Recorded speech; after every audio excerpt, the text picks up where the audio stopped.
Assalamualaikum warahmatullahi wabarakatuh. Perkenalkan, nama saya Liris Nurfauzia dari kelas I1 Akuntansi dengan NPM 102210097. Di sini saya akan menjelaskan resum tentang sistem informasi akuntansi. Yang pertama, saya akan menjelaskan akuntansi sebagai sistem informasi. Akuntansi adalah bahasa bisnis. Organisasi menggunakannya sebagai bahasa komunikasi saat berbisnis, seperti saat terjadi pertukaran barang dengan sejumlah uang. Akuntansi didefinisikan sebagai seni bagaimana mencatat, mengelompokkan, meringkas, dan melaporkan transaksi bisnis. Adapun diagram sistem akuntansi, yang pertama ada subsistem akuntansi lain, bisa dilihat ada subsistem akuntansi pembelian, akuntansi penggajian, akuntansi produksi, akuntansi penjualan, dan akuntansi kas. Yang kedua ada subsistem akuntansi pokok. Yang kedua ada sistem informasi akuntansi dan organisasi perusahaan.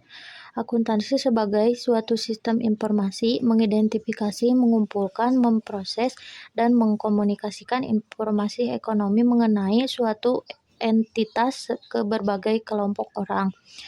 Sistem merupakan sekelumpulan sumber daya yang paling terkait untuk mencapai suatu tujuan atau benar. Sistem informasi akuntansi dibangun dengan tujuan utama untuk mengolah data akuntansi yang berasal dari berbagai sumber, menjadi informasi akuntansi yang diperlukan oleh berbagai pemakai untuk mengurangi risiko saat mengambil keputusan. Di sini ada fungsi sistem informasi akuntansi. Yang pertama, mendukung aktivitas perusahaan dalam sehari-hari. Yang kedua, mendukung proses pengambilan keputusan. Dan yang ketiga, membantu mengelola perusahaan dalam memenuhi tanggung jawabnya kepada pihak eksternal. Ada juga peranan sistem informasi akuntansi. Yang pertama, mengumpulkan dan memasukkan data ke dalam sistem informasi akuntansi. Yang kedua, mengolah data transaksi tersebut. Yang ketiga, menyimpan data untuk tujuan di masa mendatang. Yang keempat, memberi pemakai atau pengambil keputusan informasi yang mereka perlukan. Dan yang terakhir, mengontrol semua proses yang terjadi. Ada juga kelompok informasi akuntansi. Yang pertama, scorekeeping. Yang kedua, attention direction. Yang ketiga, decision making. Dimensi kualitas informasi terbagi menjadi 4. Yang pertama, akurat. Yang kedua, relevan. Yang ketiga, tepat waktu. Dan yang terakhir, lengkap.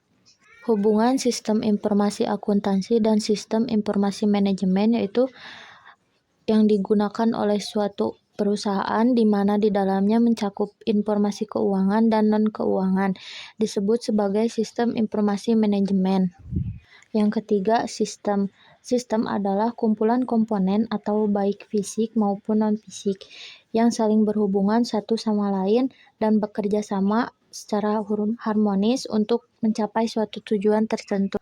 Tujuan sistem merupakan target atau sasaran akhir yang ingin dicapai oleh suatu sistem.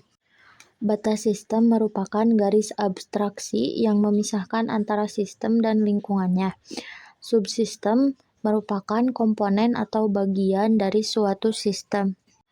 Hubungan sistem. Hubungan sistem adalah hubungan yang terjadi antara subsistem dan subsistem lainnya yang setingkat atau antara subsistem dengan sistem yang lebih besar. Hierarki sistem merupakan dasarnya menggambarkan hubungan sistem dengan sistem yang lebih besar yang disebut sebagai supersistem dan hubungan dengan sistem yang lebih kecil yang disebut juga subsistem. Yang terakhir ada bahasa sistem, merupakan alat untuk berkomunikasi, terbentuk dari simbol-simbol yang disepakati bersama, mengakibatkan terjadinya komunikasi antara dua orang atau lebih yang saling memahami apa yang disampaikan lawan komunikasinya. Sekian penjelasan resum dari saya, mohon maaf bila banyak kekurangan. Wassalamualaikum warahmatullahi wabarakatuh.